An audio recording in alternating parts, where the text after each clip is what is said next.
Welcome to the Midnight Hunt Rules video. My name's Nelson. And I'm Serge. Let's go over the new mechanics. Werewolves are back! If you're old like me and played the previous Innistrad blocks, you'll find the mechanics to be pleasantly familiar, but with a few minor updates to keep you on your toes. Double-faced cards have two faces, a front face and a back face.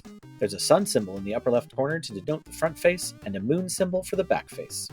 Unlike the modal double-faced cards from recent sets, the back face of transforming cards don't have a mana cost and can't be cast. Instead, they transform! Transforming allows the card to flip from its front face to its back face, or vice versa.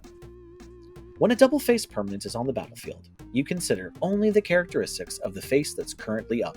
Ignore the other side. While the card isn't on the battlefield or the stack, you consider only the characteristics of the front face.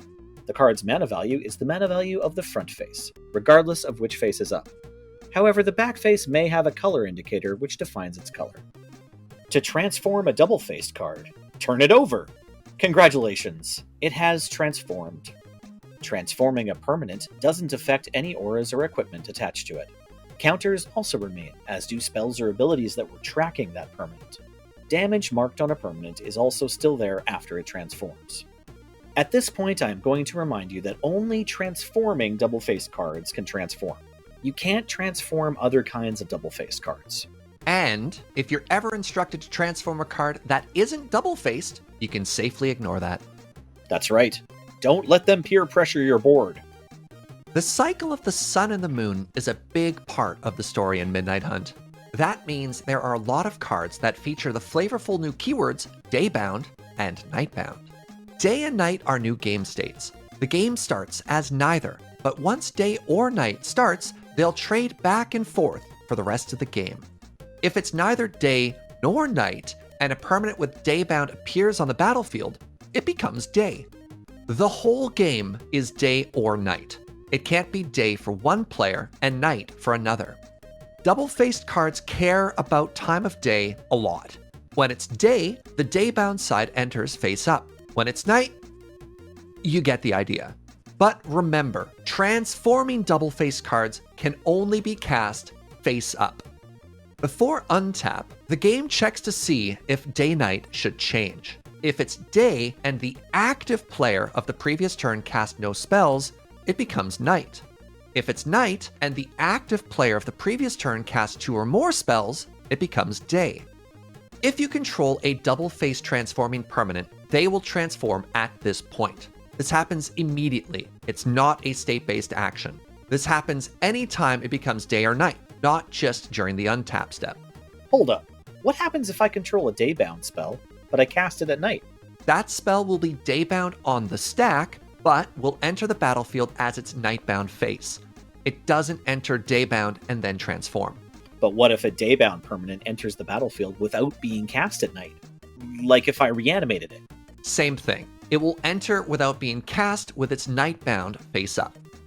Thanks to Innistrad's rich natural reserves of ghosts, vampires, and overeager stitchers, death can often be more of a temporary inconvenience than a true final rest. You'll be constantly bringing creatures out of your graveyard with Disturb.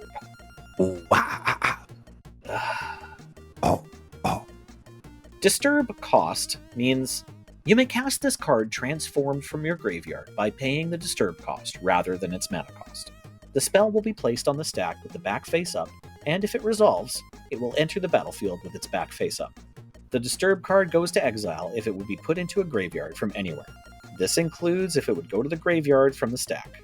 So yes, if it's countered, it goes to exile.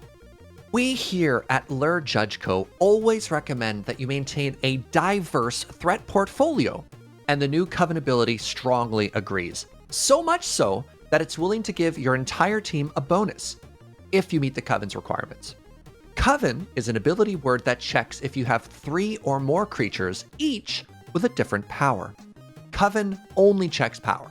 A 2/1, a 2/2, and a 2/3 all have the same power.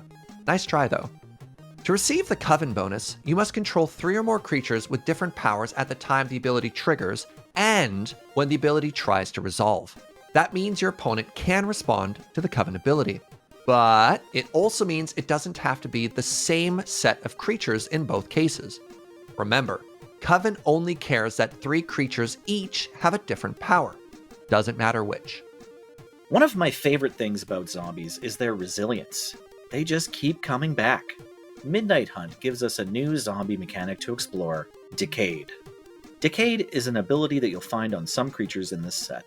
Decayed means this creature can't block. When this creature attacks, sacrifice it at the end of combat.